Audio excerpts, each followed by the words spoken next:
I mentioned this for Aquarius, and I feel the need to mention it for you guys as well. You know, we are shifting away from Virgo season into the sign of Libra.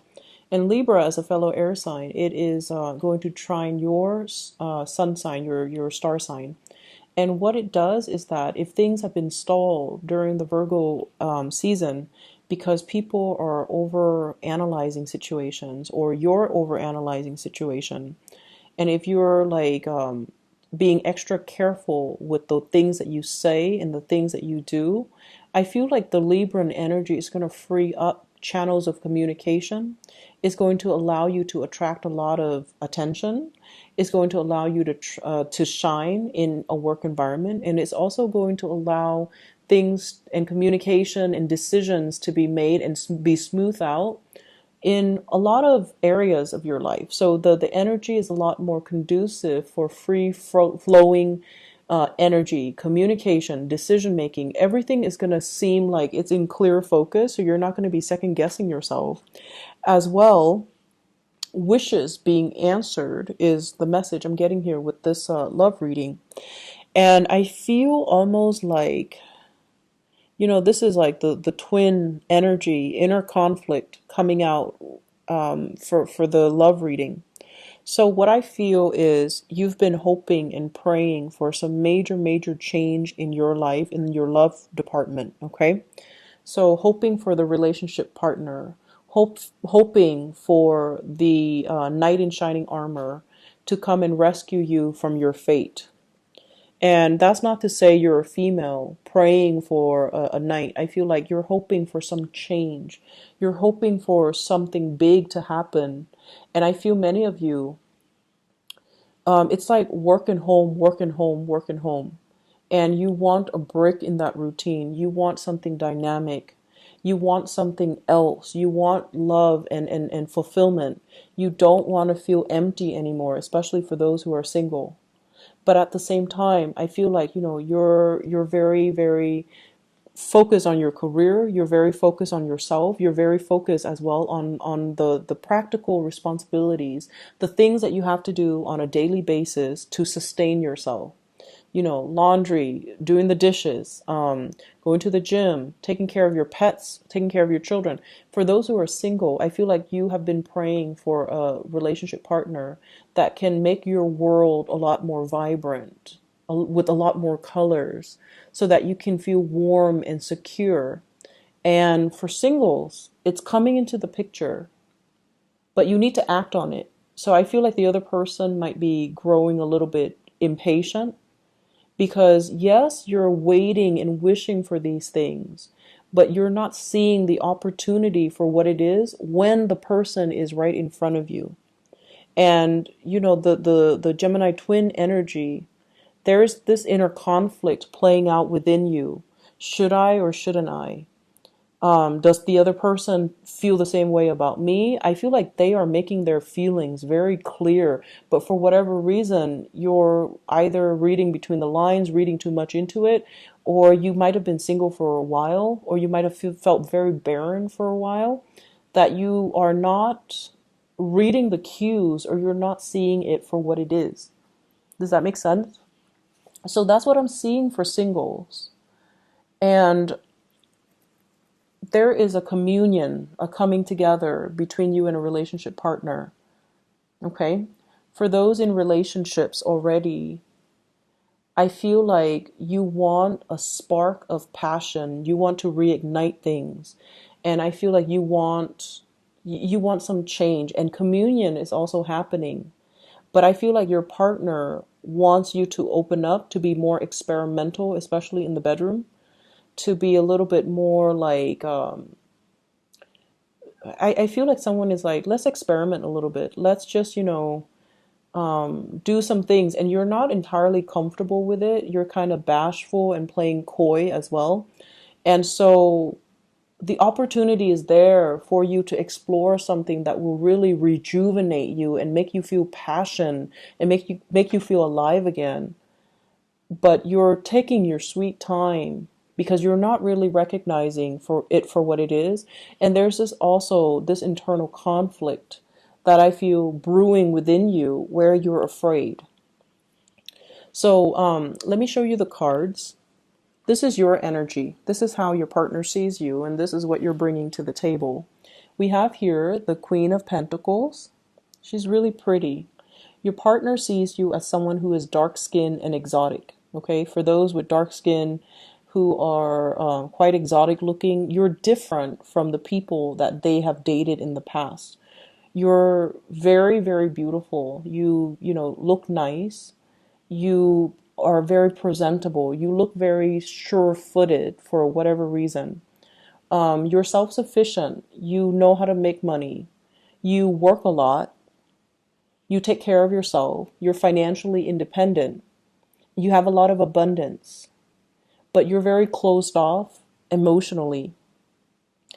In this deck, it basically indicates, you can be male or female watching this, but your partner sees you. You can have green eyes or blue eyes, is what I'm seeing here. The green border really jumped out at me. And, you're just very, very exotic. You're not something that they're used to. And you might also have a lot of Taurian characteristics about you, because with this green, I feel like it's an earthy energy. Okay, it's someone who's very practical. It's someone who's very, very, very slow to act. The energy is very receptive. It's not somebody that acts. It's not somebody that makes a move. It's not something that makes their feelings known. And it's not somebody that, it's almost like it's work, work, work.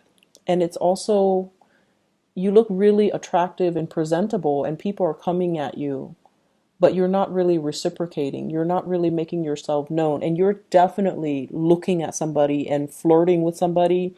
And, when they see you, I feel like, or when you see them, I feel almost like this damsel in distress type of energy, where you soften up, where you ask them, can you help me do this? Can you help me do that? Your voice gets a little bit different. Your demeanor is different. So you definitely, for singles, you have somebody that you're eyeing, okay? This is the person that you're dealing with. And the message I'm getting from this card is forget me not. This is someone that is not easy to forget. They're very memorable. They have a very strong personality. They have a very strong impact in your life. So we have here the King of Swords, and this can be an air sign, an Aquarius, a Gemini, or like another Gemini that you're dealing with, or a Libra. Aquarius, Gemini, or Libra. This is somebody that is very, very focused on the head, the upper chakras, okay? He's got wings on his head, very mercurial. So you might be dealing with another Gemini or someone with strong Gemini traits. Very analytical, very concise with communication, someone who's very strategic. They plan things out in their lives, and they execute plans that they spend a lot of time, on, okay? So I feel like they do things with a purpose. They do things with an agenda, and every action leads towards an objective. So in a way, they can be very intimidating. They get things done, their plans come to fruition, and everything they say, you see it manifest. So this is someone who's a doer. This is someone who's just not just there to talk, they're strategic. So whatever information they share with you, everything is shared very, very strategically. And I feel like with this person, their presence is really strong. I am seeing like someone who makes such a huge impact. And the blue flower, the forget-me-not, this is someone that is a really major player in your life. And you can't really shake the connection. You're really looking at them. And I feel like they intimidate you. They really intimidate you. And they look at you like they're very interested in you, but they would like to see some type of acknowledgement from your end. Do you like me or don't you like me? They seem to me to be like a little bit impatient, and they're going to make their feelings known. So for example, if I'm feeling almost like I'm feeling almost like they're losing their patience. It's taking so long. The connection is taking so long. And I also feel as well, with the wings on his head, maybe the two of you are not really talking about the right things. Maybe the emotions and the connections is being suppressed because you're working a lot, because they've got a lot of plans, because this is somebody who's a doer. And if they don't see the same actions from your end because you're not really making any plans to connect with them, and yet the two of you, the attraction is really undeniable. I mean, they're clearly looking at each other. And this person is getting, look at his face. He's like, what's going on? And he's just like kind of grouchy looking, like impatient. And I feel like this is somebody who likes animals, who's very soft inside, but he's so upper chakra focused that he talks about things that might just be, very platonic. But there's definitely emotions here. There's definitely attraction. They find you very beautiful, and they find you possibly, it's almost like your beauty intimidates them, whereas their intelligence intimidates you. Like your beauty intimidates them and their intelligence intimidates you. So if this sounds like somebody that you're dealing with, they might not even be an air sign, but I feel like their patience is wearing thin, okay? Mainly because they want to make that connection, but you're not really giving them any signals like a green light. Green light, there we go. Green border, green light. You need to send them some type of a signal. The other person that you might be dealing with, or what you're hoping to come into the picture, because all of these cards are major arcana cards. We have here the Death card, wanting that change, feeling like you're a Skeletor, okay? You're this person walking around kind of cold in an environment where you don't have skin, you don't have a heart, you don't have feelings. Feeling like you're just going through the motions in a very barren landscape. Feeling like you're just going to work and home. Not feeling inspired in your life, and finding, like, wanting to find that spark of passion, wanting to find some type of a reprieve, wanting, a change. And I feel like you've been feeling this for some time. And you have a partner that's coming into your life that's going to bring all of that with the Judgment card. The Judgment card is contact, communication. You've been waiting and praying for something for quite some time. And this is why I mentioned many of you wanted a new start for a very, very, very long time, because the status quo is not working anymore.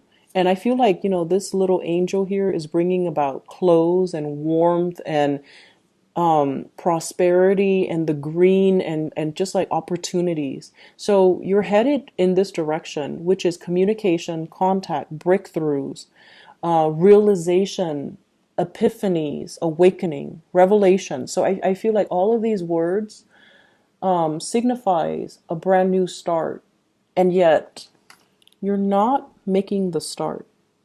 Okay, you're apprehensive, and I feel like you expect the other person to make a move. And what's coming through as well is a communion. I'm using all these biblical terms, but I feel like, there's so much like angelic presence. The Temperance card, it's like the two people coming together. And it takes two people to step forward to one another to come to a mutual space of understanding. And the image that I'm really drawn to is that tree. And every time I think of tree, I think of somebody who is like a very old soul. So you might be dealing with someone who's a very, very old soul. They have things to do, places to go, and they need to travel to raise their vibration. And what that means is they want to learn. They don't like to have opportunities pass them by. And so if they see you as someone who lets opportunities pass you by, they might not feel like you're the right person for them. So I see like on a very deep soul connection. And I also feel like somebody is teaching you a lot about yourself. Someone is revealing to you that you've been behaving like this. You might have been clinging on to a lot of, earthly things, homes, financial security, and you might not have acted in a way that allows that's really nourishing your soul. You might have everything at your disposal, but if you're like the skeleton here, where you're operating in a barren landscape and you don't feel human and you don't feel like you matter, and then you let these opportunities pass you by, it can be very detrimental. So someone is bringing in this realization and this major awakening in your life, and you start to feel passion and that sense of communion again, that sense of like you're meeting someone who is a kindred soul, who's teaching you a lot about the world, who's an old soul, and they can give out a lot of insights and advice. Then go for it. Okay. So I believe it was last week where there might be third parties. Whereas I feel like this week, your energy is definitely focused on one person. And I have a very strong air sign, Aquarius, Gemini, and Libra. And I feel like there's a major learning curve that has to happen with this person. So opening up your communication with this person is going to be critical. And I feel like the person you're dealing with, they find you very attractive, very beautiful, but you might be a little bit too, they might see you as a little bit too materialistic. They might also see you as someone who doesn't take initiative, and they're kind of impatient. Okay, if you like them, go for it, because I feel like the major arcana cards are giving you your spiritual advice in love, and it's saying that this can be a very beautiful and fruitful union, and it can really grow. And this is a card of Sagittarius, so you're dealing with someone who might be your polar opposites, might be a Sagittarius as well. So I have air sign, Scorpio, and Sagittarius. So Aquarius, Gemini, Libra, Scorpio, Sagittarius. But these are people that are very polar opposites from you. In other areas of your life, your spiritual advice here is, once again, the big reveal, the revelation. And I feel as if it's a continuation of the love reading. That's what it feels like to me. And I feel like it harkens back to last week's energy where there might be a third party interfering. So I hate to, revisit the same themes, but that's what it feels like, because we have the Ace of Cups, the High Priestess, the Seven of Swords. And the Ace of Cups deals with love. The High Priestess deals with information that's hidden from the light. And the Seven of Swords, sneaky behavior. So I feel like, third party interference, that's still coming through in your home life, in your work life. So workplace attraction possibly affecting the home life relationship. So just to put that out there. And what I'm seeing here is, for many of you, I feel almost as if